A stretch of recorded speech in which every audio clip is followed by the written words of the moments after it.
आज के वीडियो में आपको बता रही हूँ माता रानी के समक्ष अपनी भक्ति प्रदर्शन करने के लिए आप क्या करें। नमस्कार, मैं हूँ डॉक्टर उमा श्री, आपका बहुत स्वागत करती हूँ और अभिनंदन करती हूँ। उम्मीद करती हूँ आप प्रसन्न होंगे। माता रानी की कृपा आपके पूरे परिवार पर बनी रहे, उनका आशीर्वाद आप पर बना रहे। आइए आज का वीडियो प्रारंभ करते हैं। मित्रों, जब भी हम कोई प्रार्थना करते हैं उसमें बहुत बड़ी शक्ति होती है। प्रार्थना निर्जीव चीज़ों में भी प्राण फूंक देती है, ऐसा बोलते हैं। प्राण फूंकने से मतलब वो चीज़ जागृत हो जाती है और हमारे लिए काम करने लगती है। कई बार आपने देखा होगा ना कि जैसे कि आपके घर का पंखा है, अकारण ख़राब हो जाता है, उसमें कोई ख़राबी नहीं होती, अचानक चलते चलते बंद हो जाता है। ट्यूबलाइट अचानक से फ्यूज़ हो जाती है।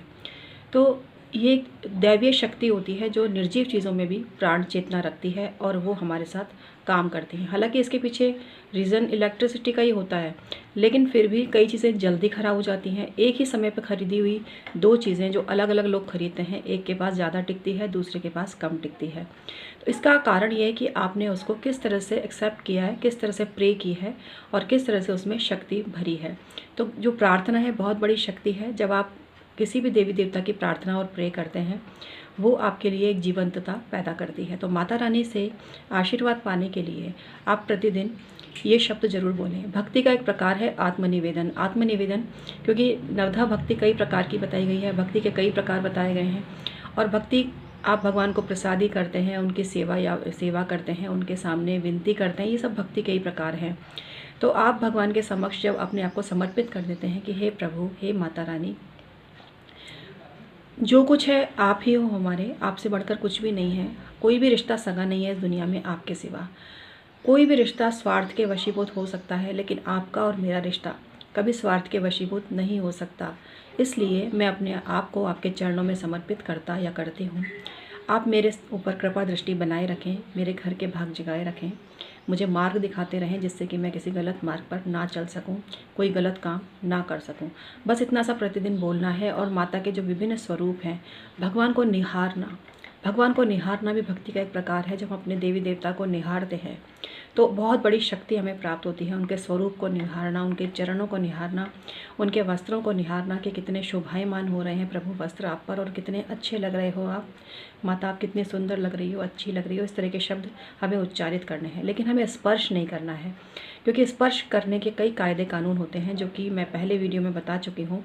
अगर आप टॉयलेट भी जाकर आए हैं तो आपको भगवान को स्पर्श नहीं करना चाहिए। स्नान करके शुद्ध वस्त्र पहनकर ही आपको भगवान को स्पर्श करना चाहिए।